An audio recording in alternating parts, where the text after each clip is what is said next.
Gata cu joaca, o veni vacanța cu trenul din Franța, dar de mâine vine campionatul mondial cu avionul din Italia. Pentru că la Monte Silvano intră în arenă juniorii noștri de 14, 16 și 18 ani. Competiția cea mai importantă pentru juniori de pe continent, proba de șah clasic a juniorilor de 18 ani, începe cu un număr record de participanți pe litoralul italian. Deja delegația noastră a ajuns la locul faptei, ca să zic așa, iar în acest clip vreau să trecem un pic în revistă formatul competiției, să vedem cum arată delegația, să vedem care sunt jucătorii de top pe care îi vom urmări pe durata competiției, care se întinde de pe 15 iunie până pe 26, până pe 26 iunie. Deci avem o grămadă de zile în care să vedem cum luptă juniorii noștri, cum arată șahul juvenil la nivel mondial în aceste zile și să ne bucurăm de un spectacol, că vor fi acolo multe ciocane. Dar pentru început să trecem așa peste listele de participanți, să ne uităm un pic la format. O să aruncăm un pic o privire asupra delegației României, care ne reprezintă la campionatul mondial, ediția 2026.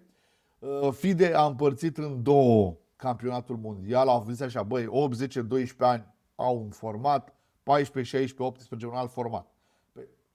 Este un business și chestia asta, adică trebuie să mănânce și în gura lor ceva și să împartă în doi câștigurile, să nu mai fie un singur organizator care să aibă parte de toată bunăstarea unui astfel de campionat mondial, care întoarce o cifră de afaceri consistentă, iar pentru stațiune este un adevărat beneficiu. Gândiți-vă că la această reprezentație șahistă de gală vin undeva pe la 800 de jucători, plus undeva la 500 de însoțitori, deci undeva la 1000 de turiști și cel puțin fiecare plătește câte 14 euro. 14 euro taxă de stațiune, plus ce se mai întâmplă acolo, e o adevărată nebunie. Deci pentru Monte Silvano, locul de desfășurare al competiției este senzațional.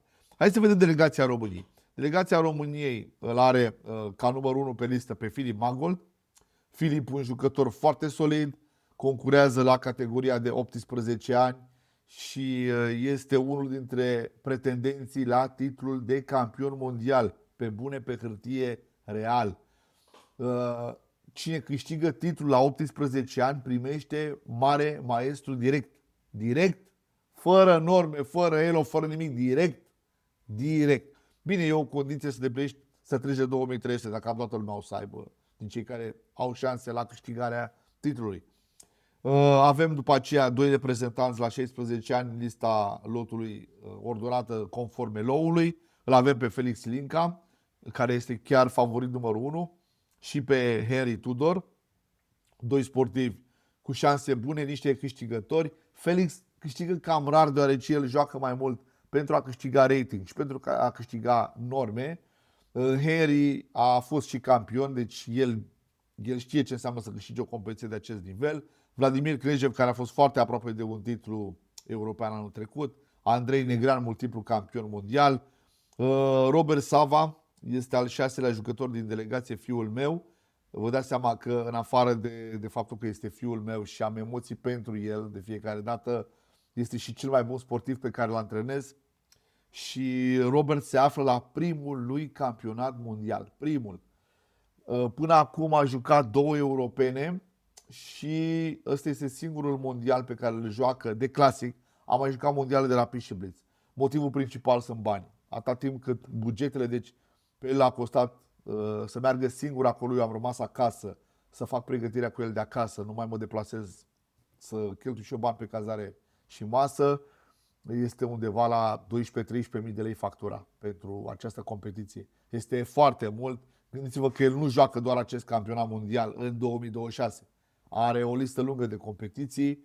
Bugetul lui se poate apropia lejer de un 10.000 de euro, în condițiile în care momentan el nu mă plătește pe mine ca antrenor. Bun, după care vine Tamaș Cristian, rusul Lucas, doi sportivi foarte competenți, dar fără rezultate pe plan mondial. Danilă Tudor, un băiețel cu o tonă de experiență, el stă în cameră cu Robert, se știu de la vârsta de 8 ani, Tudor, cred că este la primul lui campionat mondial, dacă nu greșesc, Alexia, o jucătoare cu multă experiență, Sara Șune, la fel, abonată la mondiale și europene, Sara beneficiază de multă finanțare, Daria Marcu, Lia, la fel, o jucătoare cu o multă experiență internațională, Maria Aldea și Maria Nistoroae, care chiar este o câștigătoare, deci ea are titlul de campioană europeană câștigat. Da, Maria este foarte micuță, la fel ca și Andrei Negrean, joacă peste categoria lor de vârstă. Lucas, cred că și el, nu, el joacă la 14, mi se pare, Lucas. Nu, Lucas o fi peste categorie. Robert joacă la 18 pentru că la el contează doar titlul de campion mondial și nimic mai mult. Adică el merge acolo cu un singur scop, ăsta este. Tot ce e mai jos de locul 1 ne-am dus. Am jucat un concurs cu asta basta. Bun, hai să vedem cum arată pe grupe listele. La fetele de 14 ani să scoatem puțin să scoatem națiunea, să rămânem așa pe liste. La fete 14, Sara este prima în listă, de favorita numărul 1 a competiției. Este urmată de două jucătoare cu pedigree, pentru că atât Buian Kishig cât și Culori vin din două națiuni extrem de competente în lupta pe tabla de șah. Nu mai spun de jucătoarele din Azerbaijan sau Kazakhstan. Nici nu vă uitați la rating. Deci nici măcar nu vă uitați la rating. Da? La fete de 16 ani, iar contează mult Kazakhstan unde e. Le vedeți pe astea două? Da, sol. Da, fetele noastre, fata noastră de fapt este un picuț mai jos. Hai să o vedem, să o căutăm. Maria Aldea, vedeți, este undeva la jumătatea listei de start. La fete 18 ani, competiția este dominată de prezența Zarinei Nurgalieva. O să o urmărim, o jucătoare foarte competentă, foarte mișto. Alexia este și ea aproape de primele 10. Lista încă nu e ordonată așa, să vedeți numărul 1 de start 2, 3, pentru că organizatorii încă organizează administrativ, după care sparg turneele pe liste. Dar noi știm că Alexia este undeva 13, 14, 15 pe acolo. La băieții de 14 ani stăm bine, vă spun că stăm foarte bine aici. Foarte bine. Andrei Negrean e capabil să bată pe oricine. Îl știe pe Antoni Radzinski de când avea 8 ani. Mark Smirnov a apărut mai recent în elită. David Lăcan, rus, juca, el a început în pandemie să explodeze. Juca în turneele online făcute de mine în pandemie. Turnee de clasic. Un băiețel foarte competent și el. Dar Andrei aici noi suntem suporterii lui, vă dați seama, adică cu cine vreți să ținem? Cu lupul? La sub 16 ani este o grupă la care ne punem bazele în Henry și Felix. Doțăr este un client al lui Robert. Robert a început să-l bată pe unde îl prinde. Adevărul e că l-a prins cam pe la Rapid și Blitz. Că pe acolo s-a dus Robert să joace. Doțăr joacă tot. Deci joacă absolut tot. Și copiii ăștia erau cam în același punct. Usov, cu care Robert a mai jucat când avea 8 ani, uitați-vă unde a ajuns, la fel, cu finanțare și cu turnee jucate, foarte multe turnee. Usov e foarte solid, adică nu vă uitați la ratingul ăsta, că vă păcăliți rău de tot. Deci rău de tot. Usov e unul dintre favoriții principali la câștigarea trofeului aici. Usov e top. Și vine cea mai grea categorie, categoria de 18 ani, unde concurează Ethan Vaz. Ethan Vaz este un băiețel născut în 2011 care joacă aici. Pentru ce credeți? Că dacă el câștigă titlul, primește geme direct. Ce să mai facă norme și alte mizerii? A luat geme direct. Tot ce vedeți aici, maiștri internațional, Ethan Vaz, Filip Magol, Artem Pingin, iar și un jucător cu multă experiență la junior. Edgar Mamedov, ce sportiv, super tare Mamedov. Sunt jucători, Hussein Besu și ăsta joacă peste categoria de vârstă. Besu ăsta mi s-a părut tot timpul forțat de Federația Germană. O să ne uităm la el. Ethan Vaz, indian, ce vreți, e 2011 născut, deci are cât? Face 15 ani anul ăsta, dar el joacă pentru titlul de mare maestru. Besu, cred că joacă mai mult pentru rating și normă, vă spun eu. Dar normă ce să faci, că ai doar 2 geme pe aici. Da, ce să faci normă. Agarasov și el are multă experiență. Sapocinic, da, nu lovește partea superioară. Morcunas și el, se știe cu Robert de mult timp, au și jucat împreună, iarăși nu sunt câștigători. Robert la nivel european are un loc 8 luat în Antalya, la categoria sub 12 ani și cam atât. Jucători cu multă experiență, jucători care au mai concurat de multe ori la astfel de turnee. Deci este destul de echilibrat. Oricine poate să bată pe oricine. Păi Robert acum 2 zile l-a bătut pe Faustin Oro la Bullet Brawl, turneu oficial de Bullet pe CSGO. L-a bătut pe Matthias Bluebaum, campion european în titlă și candidat de campion mondial. Deci poate să bată pe oricine, nu este nicio emoție. Că dacă Robert îl bate pe Ethan Vaz sau dacă Magold îl bate pe Ethan Vaz, nu este nicio surpriză. Philip Magold a bătut jucători de 5 ori mai bun decât Ethan Vaz. Ideea este ca tu în același turneu să-i bați pe toți ăștia, înțelegeți? Adică tu să-l bați pe Mamedov Pingin, Kvaloi, care și ăsta e foarte solid, Ethan Vaz, dar în același turneu. Nu unul acum, unul peste 3 luni. Aici este mare artă și aici se va vedea ce se întâmplă cu jucătorii noștri.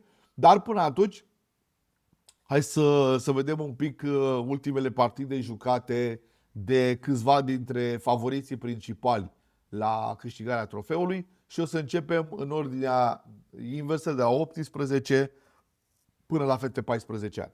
Păi ce să zicem de Ethan Vaz, că doar în urmă cu 6 zile a încheiat un turneu în India, un turneu în care a concurat decent, nu a pierdut. Păi deja nu mai pierde Ethan Vaz și o să-l vedem aici întâlnind un tânăr jucător din Uzbekistan, Almas Rahmatulaev. Noi deja la Cupa USCES am văzut ce înseamnă jucători din Uzbekistan. Ba, și câte mizerii au făcut ăștia tineri în turneele de la USCES Cup. Voi vă uitați la rezultate pe CES Results, dar ce apare de acolo Mamediarov Efier deja, pentru că un băiețel de acolo, cel pe care l-a bătut pe Nepomnia și în runda întâi, i-a făcut o mică mizerie lui Mame și după aia l-a bătut. Adică uzbecii sunt grei de tot, da? Hai să vedem. Deci Ethan Vaz începe cu E4, C5, cal F3, D6, bun, D4. Vedeți că dacă vrei să ajungi mare maestru, trebuie să joci deschis, da? Nu poți să stai ascuns după cireș. Cal C3 și acum la mutarea A6, F4. Asta îmi place. Este o opțiune recentă la care am început să mă uit și eu foarte des. Mutarea F4 duce jocul pe un teritoriu mai puțin cunoscut decât celebrele nebun C4, nebun G5, nebun E3. Bun, E5. Bun, uzbecul pune stop în centru, cal F3.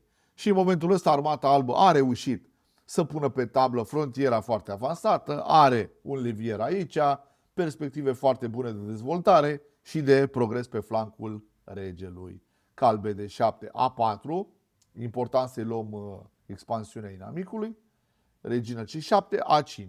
Având în vedere că ăsta n-a jucat B6, putem foarte simplu să fixăm punctul B6, nebun E7, G4. Și în momentul ăsta, micuțul indian, uitați-vă cât de expansiv este, folosindu-se de ce anume?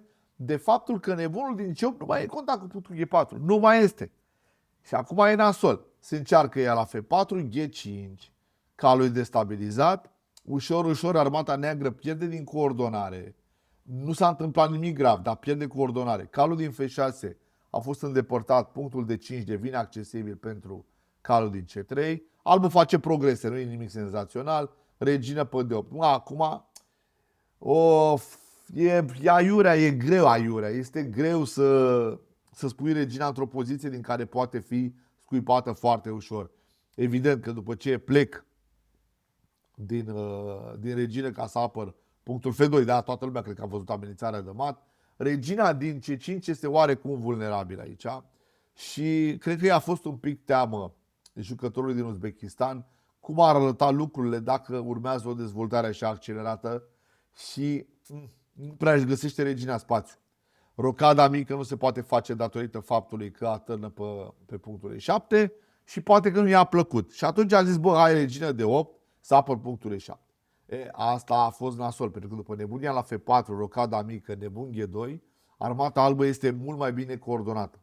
Când auziți la mine cuvintele coordonare, voi trebuie să vă imaginați că trupele albului lucrează împreună pentru un scop comun, da?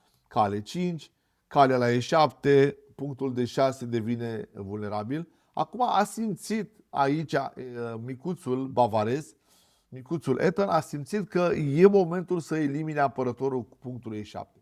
Evident că poate jumătate dintre voi s-au gândit deja la H3 și după calia la F3, regina la F3, lucruri normale, dar mă dezvolt, cale 5, regină G3, pregătind așezarea regelui pe flancul reginei și aducerea turei pe flancul, în zona centrală, ar putea să sune foarte promițător pentru Armata Albă. Deci aici, uitați-vă la acest nebun că nu are spațiu suficient, regina nu se poate mișca datorită babysitting-ului pe care îl face asupra nebunului din E7, lucrurile sunt foarte nasoale. Dar cu cale E7 cumva Ethan lichidează tensiune. Bun. Regina ia la E7, rocada mică. Ok, e în continuare foarte bine. Deci în continuare Armata Albă e foarte bine, da? Cale 5, damă G3, doar că a vrut el să aibă regele mai safe. E de înțeles. Mai are și puțin timp pe ceas. Cred că n-a văzut foarte clar. B3. E momentul să limităm rasa de acțiune a trupelor inamice. Rocada mică, tură de 1. În continuare, din punct de vedere pozițional, Ethan este în regulă, face progrese bune. Remarcați că stilul lui de luptă este unul static pozițional. Nu a existat foarte multă dinamică. Tură E8, H4. Albul face progrese, împinge. Și negru nu găsește calea corectă de coordonare. Aici nu a simțit că e cazul să deschidă lupta pe flancul regelui. În momentul când face acest lucru, cresc șansele să se tranzacționeze piese. Iar asta îl favorizează pe negru, deoarece albul face progrese reale. Băi, regină C7, regină C7. O dislocă dintr-o zonă foarte importantă. Ethan H5, bun, dama A5, rege H1. Îl înțelegem pe jucătorul indian, a investit un pion pentru a progresa mai mult decât adversarul, nebun E3, urmează o reașezare a nebunului, H6, nebun C3. Această diagonală devine critică. Deci în acest moment Armata Neagră are de luat decizii foarte grave. Nu e plăcut să vezi că inamicul ți-a pus un dita mai ofițerul pe linie oblică cu regele tău. Ăsta a jucat tură E6, nu l-a interesat și a urmat acum o secvență destul de urâtă prin care Armata Albă va rămâne cu material mai mult. Uitați-vă la câmpurile negre cât de franjuri au fost făcute. A picat D6, a picat F6 și mai grav, cred că mai pică ceva aici. Simt eu că mai pică ceva. Tură F2, regele este protejat și în acest moment, cu o tură mai mult decât inamicul, vă dați seama că Ethan va duce lupta la bun sfârșit. Evident că aici se poate juca inclusiv damă de 3 și se schimbă reginele grav. O realizare foarte faină a lui Ethan, o realizare care ne arată stabilitatea lui, pentru că un turneu, cum este cel de la Montesilvano, nu se câștigă fiind sclipicios, se câștigă scrâșnind în dinți, adunând puncte din situații limită, cam ceea ce n-a putut să facă Bogdan la USCES Cup. Cam așa. Hai să vedem pe numărul 1 de la 16 ani. Ne ducem acum la unul dintre liderii grupei băieților de 16 ani, și anume Lucas Doțăr. Lucas Doțăr nu este chiar liderul Costel pe Felix, liderul ratingului la grupa de 16 ani. Lucas Doțăr, un băiețel împins puternic de către Federația Austriacă de Șah, puternic. Cred că are și susținere familia, pentru că se cheltuie foarte mulți bani cu el. Îl vedem aici, înainte de campionatul mondial, jucând un Grand Prix de șah rapid, la care nu vă spun ce jucători au venit. Deci, o pleiadă de mari maestri tineri și activi. Doțăr nu a atins neapărat primele mese de multe ori, dar are o revictorie bună împotriva lui Vahab Sanal, colegul lui Robert de la ACS Arnia, echipa aflată pe locul 4 în Superliga sezonul trecut. Vahab Sanal, un băiat de treabă, un băiat de comitet, la locul lui așezat. Când a venit aici la Superliga a jucat numai mizerii, nu a avut un turneu nemaipomenit și echipa a terminat pe locul 4. Aici, împotriva lui Lucas, joacă de 4 cal F6 de bun G5. Vahab mai joacă și cu nebun F4 sistemele astea. În momentul ăsta ar trebui să bată la F6. Ideea de bază, v-am zis eu, în acest sistem este capturez la F6, slăbesc câmpul de 5, joc repede C4, ți-am distrus toate baricadele din centrul tablei. E3, însă nu vrea lucrurile astea jucătorul turc și vrea doar pace și armonie. La C5 însă se răzgândește și merge către ideea de bază. Nebun F6, G6. De apreciat ce face aici Lucas. Lucas putea să accepte, mai rar se întâmplă, dar putea să accepte un F6 în ideea că la DC5, nebun C5, chiar dacă mă lași pe mine cu un pion vulnerabil pe D5, unii pot să spună că e o slăbiciune permanentă, adevărul este că am totuși perechea de nebun și am spațiu. Deci, nu e atât de grav. Nebun F6, G6, Lucas vrea dezechilibru. Avem aici coloana G deschisă, nebunul pregătit să intre în luptă pe o diagonală super, super deschisă.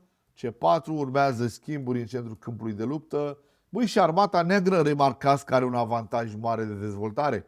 Vă rog frumos să vă uitați la regina, cal și nebun, luptând împotriva reginei care deja este ea sub presiune după tură de 8. Armata neagră continuă să progreseze.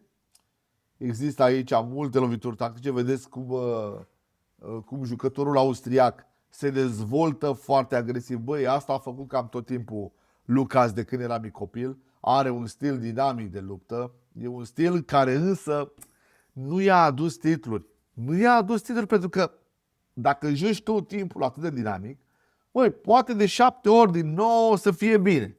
Dar alea 7 ori nu înseamnă numai victorii. Că și dacă e 7 din 9 nu este garantul succesului. De acest motiv ai nevoie și de jocuri un pic mai așezate. Cal C6, regină B5, armata albă este sub tensiune, a pătruns negru în teritoriul inamic, bătaie și în momentul ăsta uitați-vă la ce pățește un jucător pe Vahab Sanal. Este făcut mat pe tablă. Mat pe tablă, 21 de mutări. De-aia v-am zis că Lucas este un băiețel frumușel așa, sclipicios, e ok. Nu duce 11 runde. Nu le duce.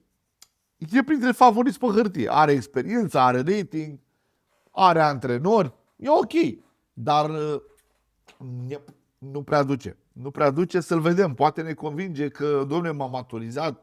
M-am așezat, contează foarte mult la juniori. Mamă, contează cât de așezat e creierul. Contează mai mult decât capacitatea tehnică lucrul ăsta. Hai să mergem la 14 ani. La 14 ani, Mark Smirnov e de așteptat să domine concursul, nu neapărat pentru că are ratingul cel mai mare, ci pentru că are experiența care îl califică pentru acest rol de iepure, cel care ar trebui să tragă grupul după el, și este un jucător foarte așezat. O să-l vedem aici jucând împotriva unui jucător indian, Hemant Agarwal Mukund. Acum 2 săptămâni Smirnov a venit în Europa și a jucat la München. Deci kazacul a venit ca să se aclimatizeze. Pentru jucătorii din Asia, care vin din zone inferioare din punct de vedere al societății, este greu, este foarte greu să vii să joci într-un mediu precum este cel italian. Ai nevoie de o aclimatizare culturală și socială. Nu e numai partea tehnică. Da, mă duc, eu știu, eu cunosc. Nu e despre a ști, e despre a face. Și când te duci să faci în condiții pe care nu le stăpânești din punct de vedere emoțional, îți scade randamentul. Nu mai ești tu ăla de la tine de acasă. Din acest motiv, echipele sportive în deplasare au dificultăți. Băi, trebuie să fii foarte tare mental. Să poți să zici, băi, mă duc și joc oriunde, că nu mă interesează.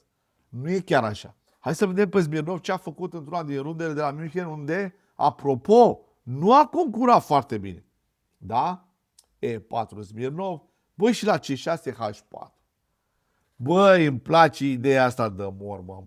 Îmi place H4 ăsta. Îl întreabă pe băiatul cu piesele negre. Bă, cum vrei tu să joci Carucan? Nu ia să te văd.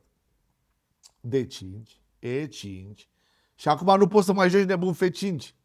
Haț, nu poți să-l mai joci. Da? Trebuie să joci C5. A și jucat Bocund, că știe. Nu am mutări utile. Deci aici eu cu negru am următoarele mutări utile. Da? Jucătorii de Carocan. Nebun F5 sau C5. Ok? Bun. Nu am pe una, trebuie să o fac pe cealaltă. C5. C3. cal C6, bun, D4. În momentul ăsta, negru a făcut bine ceea ce a trebuit să facă și H4 este oarecum inutilă. Bă, nu e atât de inutilă, că am câștigat 2 pătrățele totuși.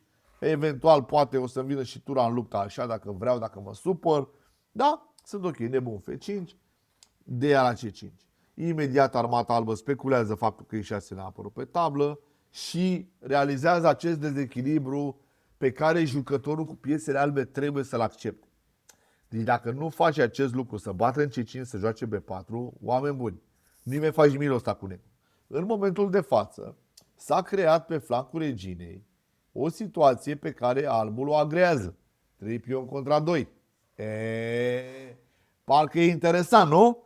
Dar și armata neagră a câștigat lupta în centrul tablei, deoarece baricada asta poate fi eliminată cu F6, ea la F, ghia la F și lucrurile devin foarte toxice pentru armata albă. Bun, ăsta a bătut în E5 și a asumat mai multe riscuri. Albul este în continuare foarte bine. Reușește să găsească această mică poantă tactică și în acest moment trupele albe s-au apropiat periculos de frontiera negrului. Observați pe Mark Smirnov că a făcut doar pași înainte. Toți jucătorii pe care vi-am arătat până acum, că l-am arătat pe Doță, că l-am arătat pe Etan Vas, că vi l-arăt pe Smirnov, băi, sunt luptători care nu bat pasul pe loc, ei merg doar înainte. Dacă nu ești pregătit, eu vin oricum, adică nu e nicio mare sfârială. C4, armata albă deschide frontiera, urmează nebun D7, C5. Vedeți că armata albă a progresat pe cine a trebuit, pe candidat, da? Calia D5 și în acest moment putem să spunem că armata albă este net superioară datorită acelui pion și în principal datorită unui cal extrem de mobil. Efectiv, armata neagră săraca nu poate să creeze contrajoc, deși ar vrea, își dorește. Nu mai există nici pion liber pentru negru și din acest moment nu ne miră faptul că Hemand a tras și o mică eroare din punct de vedere tactic și lucrurile s-au dus în cap. Ia uitați-vă cum se pregătește plasa de mat și a trebuit armata neagră să mai dea o bucată de piesă să returneze adversarului. O partidă mișto jucată de Smirnov. Eu o să vă mai arăt finalul ei, pentru că totuși Prichindelul nu a avut chiar o tehnică de filigran, așa moale, perfectă. Totuși rămâne cu 2 pioni mai mult și ușor, ușor duce lupta către succes. Ați văzut că trebuie să vină regele, să susțină progresul pionului, tura se pune în spatele lui protector, astfel încât armata albă să colaboreze și să ducă pionul către succes. Ăștia au fost băieții. Hai să ne uităm un pic rapid de tot și la fete. Nurgalieva a participat în urmă cu foarte puțin timp la campionatele individuale ale Asiei, replica continentului asiatic la campionatul european și a avut confruntări dure pentru o junioară. Una dintre ele împotriva unei colege de generație, ca să zic așa, Xenia Balabaeva, este cea pe care vă arăt pentru că, ce să vedeți, Zarina a învins-o de 4 de 5. Zarina, vedeți că e jucătoare care împinge cu mâna stângă. Frontiera, cal C3, nebune 7, tricky. Iarăși, nu ne dorim nebun G5. L-ați văzut și pe Bogdan că joacă H6, ca să nu știu nebun G5. Dacă ai scos până la urmă calul, acum ce puteai să mai faci? Mutare utilă. Bă, puteai să joci C6 urmat de F5. Dar aici te poți trezi cu E4, având în vedere că ai mișcat nebunul și că nebun B4 e pierdere de timp. De cale și a trebuit nebun B4 aici. Dar nebun B4 nu mai are aceeași putere cum ar fi avut-o dacă sărea nebunul de la F8 direct la B4. Bun, asta cal F6, Balabaeva, Zarina, nebun G5. Perfect. H6 și avem în fața noastră un sistem super mega static în care avem structură solidă. Aveți idee cum se numește structura aceasta de pioni? Uitați-vă, vă figurez un picuț cum va arăta frontiera după încă 2 mișcări. Cum se numește? Structură Carlsbad. Vine de la Carlo Vivari denumirea. Acolo a apărut pe tablă prima dată într-un turneu internațional. regină B3, domnișoara Zarina vrea să pună presiune pe inamic, care el vrea simplu, clasic, să așeze cu C6, E3, rocada mică, nebun D3. Momentan, regina albă stă foarte prost aici, n-are ce să caute acolo, pentru că ideile sunt simple. Într-o structură cum este aceasta, de structură Carlsbad, planul cel mai simplu și mai chior este ca albul să joace B4, B5 și în acel moment se execută atacul minorității pentru a crea o slăbiciune în C6. Din acest motiv regina stă în răutură E8, rocada mică, cal D7, negru face progrese pe direcția cunoscută și joacă A5 ca să prevină expansiunea care nu mai vine, ca să zic așa. Armata neagră pregătește așezarea trupelor pe flancul regelui, astfel încât să-l convingem pe alb să părăsească garnizoana ca să-l putem lovi. Tură E1, cal D7, cal B6. Se pare că Balaebaeva schimbă un pic traseul. Împotriva mutării B4 se organizează cu tot tacâmul. A jucat A5 ca să prevină. Calul e pregătit să ocupe pătrățica C4 și să aibă acolo un câmp forever and ever prin colaborare cu amicul său din C8. Să vedem ce se crocește. Negru este perfect organizat. Am câmpurile C4, câmpurile E4. Negru încearcă să-și progreseze flancul regelui. Bineînțeles că poate vă întrebați în gând acum sau poate v-ați întrebat cu voce tare, dar nu cumva îmi oferă câmpuri armata neagră când împinge și pion? Ba da, îmi oferă, da. Știți cum e vorba aia, că suferă baba la frumusețe? Tură de 1. Armata albă încă nu se decide asupra loviturilor pe care le poate executa. Rege H2. Bun. Manevre. Parcă negru acum a început să așeze mai bine. Albul a avut șansa lui. G4 turbura pe îmi place cum gândește. Regele alb devine ușor slab datorită prezenței acestei regine în coordonare cu câmpul G3. Deci acum nici nu mai pot să bat la G5 de cât de rău poate să fie. F5, cale 5. În acest moment albul a reușit să obțină o structură foarte bună pe flancul regelui.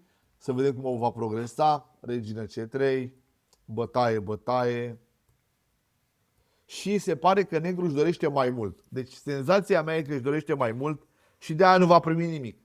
Eu înțeleg că Balabaeva este ușor favorită. Băi, eu înțeleg lucrul ăsta, dar totuși poziția, privind-o realist, nu reclamă astfel de atitudini. Tura A2, regină B3, bun, perfect, se încearcă și combinația care să permită pătrunderea în tabăra albului. Tura a intrat, dar din fericire pentru negru este doar tura, iar din acest motiv armata albă va câștiga datorită acestor pioni extrem de avansați și faptului că pot primi ajutor inclusiv de la rege pe direcția E3, F4, G5. Foarte mișto, Nurgalieva, foarte mișto, mamă ce se anunță și aici. Elnaz Kaliahmet. O să o vedem în aceeași competiție în care a jucat și amica noastră care conduce grupa fetelor de 18 ani.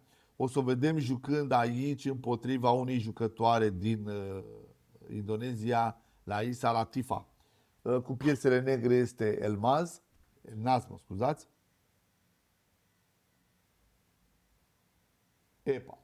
E4, E5, cal F3, bun. Nebun B5. Deci jucătoarea noastră este într-o dispoziție de luptă extrem de statică, a ales tortura spaniolă, varianta Arhanghelsk cu nebun C5. C3, cale 7 și în momentul ăsta negru are o așezare foarte originală. De regulă aici, în Arhanghelsk se joacă B5, se joacă D6 și negru încearcă să aibă un contrajoc de tip Benoni pe flancul reginei. Cal G7 e un picuț mai interesant. E un pic mai interesant și ca așezare, aici armata neagră vrea să-ți ducă calul pe G6, după aia către F4, sau să apere punctul E5, să plece din calul din C6 în condiții bune, să împingă D5. Deci are idei foarte, foarte active. Jucătoarea cu piesele albe se pare că nu înțelege chestia asta. Și după nebuna 7 joacă D4 și ea joacă D4. Adică vrei tu o activitate, vreau și o activitate. Bravo, atacăm amândoi. Cal G6, nebun G5, F6. Și în momentul ăsta negru devine din ce în ce mai solid. Nebune 3, rocada mică, calbe de 2, rocada. În momentul ăsta armata neagră așteaptă cu interes o captură la E5 sau, cine știe, lichidarea tensiunii ca să-mi permită mie să joc de 6 F5 în 2 mișcări. Bun. B4, albul încearcă să creeze un pic de spațiu pentru nebun.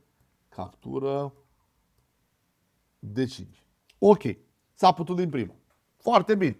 În acest moment, jucătoarea din Kazakhstan devine scaunul de șofer, iar pentru alb lucrurile apar ca fiind tragice. Vedeți? Dacă te culci pe ureche, domne, ce poziție superioară am eu, băi, la un moment dat poți să constați că ți-a fugit oportunitatea, nu mai. Deci nu mai ai tu poziția aia. Acum, dacă te uiți, nici n-ai opțiuni bune pentru baricade. Ce faci? Capturezi la D5 să rămâi cu ăsta de 4 vulnerabil? Joci E5 ca să rămâi cu pionul pe E5 ca să nu mai zic că îl pierzi? Lucrurile sunt foarte nasoale. Trebuie să captureze aici. Moment în care armata neagră începe să-și pună piesele foarte bine pe câmpul de luptă. Da? E dezvoltat. Continuăm așezarea trupelor. Negru în acest moment începe să creeze amenințări. Trebuie să plece cu regele de pe coloana reginei. Nebun G4. Vedeți amenințările negrului. Sunt capabile deoarece urmează o secvență bună de luptă pentru negru prin prisma coordonării trupelor. Deci aici ce se întâmplă pe tablă, faptul că albul greșește la un moment dat este normal. Când ești coordonat, când pui presiune, mutare de mutare, la un moment dat adversarul se frânge. Momentul ăla poate fi mai aproape sau mai departe, depinde. Bun, tură E2 a pătruns. Bun. Uitați-vă la coordonarea armatei negre. Foarte tare. Și aici, în poziția asta, a depus armele. Băi, o realizare foarte mișto. Deci, Elnaz, la 16 ani, foarte matur, fără erori mari, fără erori de interpretare strategică a luptei. Wow! Super tare, sunt profund impresionat. Hai să mergem la 14. La 14 ani avem ca lider o jucătoare din Mongolia, Buyan Shig Batpelden. Păi, o să fie o provocare să-i pronunț numele. Acum eu sper să nu fie tot timpul pe locul întâi, că trebuie să-i pronunț numele în fiecare zi. Băi, a jucat și ea la campionatele Asia. Băi, vedeți, toate jucătoarele de top din Asia joacă la campionatul individual al Asiei. Când era la Batumi și juca Irina, vă plângeați. Vai, dar nu joacă nicio jucătoare de top. Băi, e vorba de cultură. Aici în Europa joacă pentru norme, acolo joacă pentru sport și vin și norme. Hai să o vedem pe jucătoarea noastră, dacă e de mână stângă sau de dreapta, e stângace, bă, D4, E6, C4, cal F6, indiană de damă cinstită, Banu, gambit de damă, s-a jucat D5, nebun F4. Băi, jucătoarea noastră se pare că e foarte statică, sistem cu nebun F4, mai țineți minte ce a făcut domnul Bogdanel? Când i-a bătut lui ăla în C4, mai țineți minte că i-a bătut lui ăla în C4, bă. Cum îi chema pe ăla, mă? Pe ăla pe care l-a bătut, singurul pe care l-a bătut. Aveți vlogul anterior, uitați-vă. Bă, i-a bătut în C4 Bogdan, mai țineți minte? Asta aici a jucat a 6. Aulia Medina Varda. Poa, celebra jucătoare, Aulia Medina Varda. Bă, are titlul de maestru internațional la bărbați. Deci asta a trecut în 2400 la un moment dat.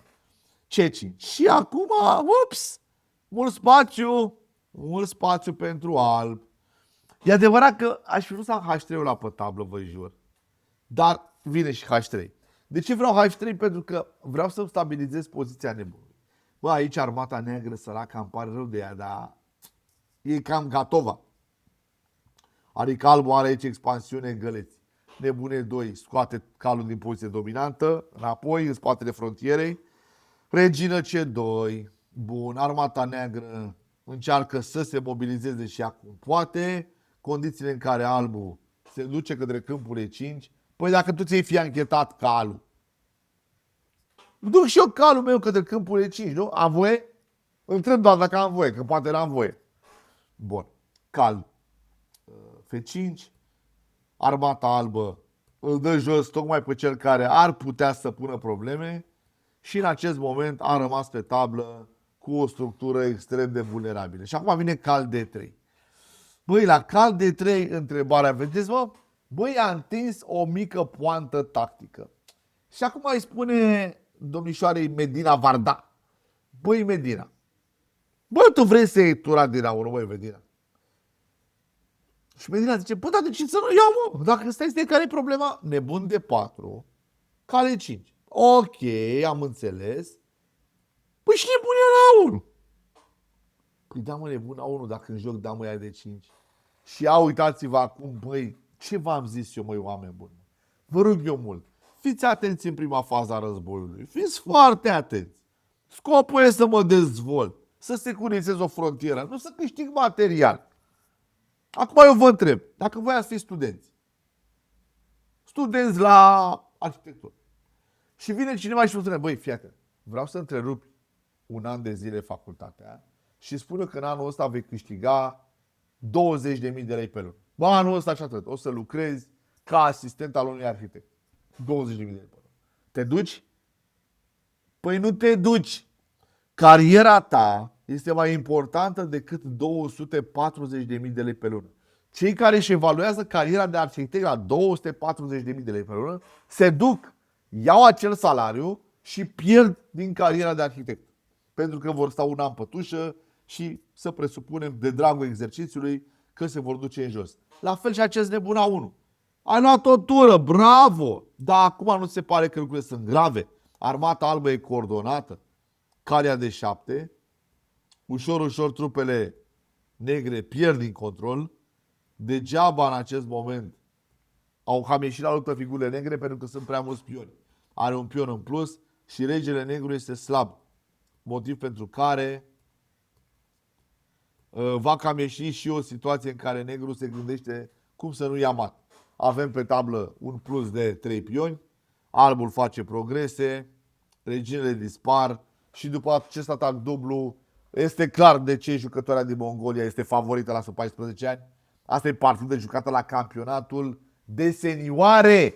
De senioare. Vă atrag atenția. Mamă, o să avem niște zile mișto. Pregătiți-vă să vedeți analize, pregătiți-vă să vedeți lucruri interesante de la Montesilvano și nu numai atât.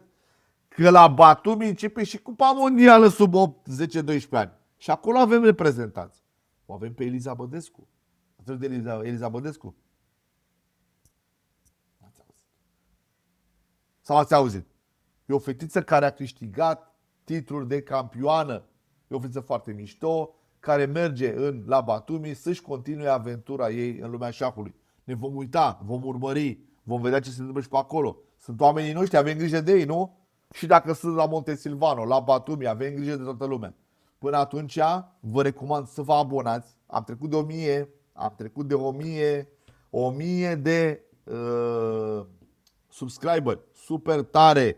Suntem bine, suntem pe drumul cel bun, creștem ca și comunitate, va crește și conținutul. În curând o să vin cu detalii despre abonamentele pe care o să le pun în funcțiune pe canalul CS Architect, pentru că va crește calitatea conținutului, va deveni educațional, va deveni și, oricum vor rămâne, deci nu, vlogurile rămân, istoria rămâne, o să avem conținut în fiecare zi, dar va apărea și conținut educativ, analitic, educațional. Și sper că acesta să vă placă și să vă răspundă la întrebările pe care le aveți referitor la dezvoltarea voastră în lumea șahului. Sper să vă ajute. Până atunci voi jucați șah. Intrați și în comunitatea de pe Lices. Vedeți că aveți link în descriere. E jos link. Intrați acolo, jucați și, evident, ținem aproape.